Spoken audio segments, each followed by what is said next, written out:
বাদশাহ হারুনুর রশিদ এর শাসনামলে বাহলুল নামে এক পাগল ছিল, যে অধিকাংশ সময় কবরস্থানে কাটাত।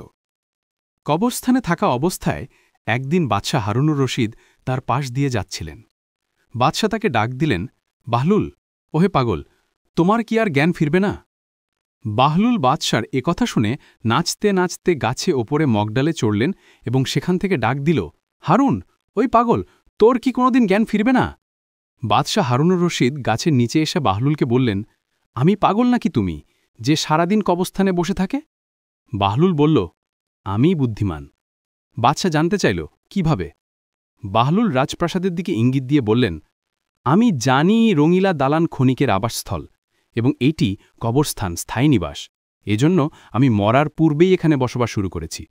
অথচ তুই গ্রহণ করেছিস ওই রঙিন শালাকে আর এই স্থায়ী নিবাসকে, অর্থাৎ কবরকে এড়িয়ে চলছিস।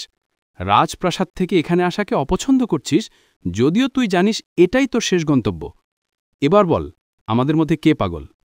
বাহলুলের মুখে একথা শোনার পর বাদশার অন্তর কেঁপে উঠল। তিনি কেঁদে ফেললেন। তার দাড়ি ভিজে গেল। তিনি বললেন, খোদার কসম, তুমিই সত্যবাদী। আমাকে আরও কিছু উপদেশ দাও।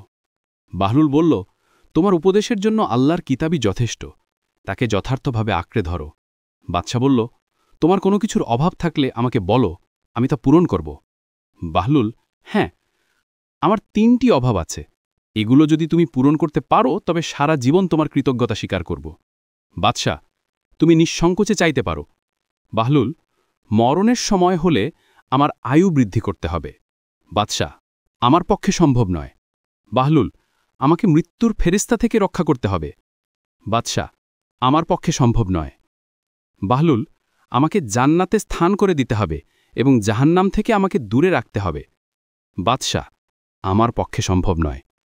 বাহলুল, তবে জেনে রাখো, তুমি বাদশা নও, বরং তুমি অন্য কারো অধীনস্থ। অতএব তোমার কাছে আমার কোনো চাওয়া বা প্রার্থনা নেই। আল্লাহ তাআলা আমাদেরকে এই দুনিয়ার রং তামাশা ছেড়ে কবরের প্রস্তুতি গ্রহণ করার তৌফিক দান করুন। আমিন।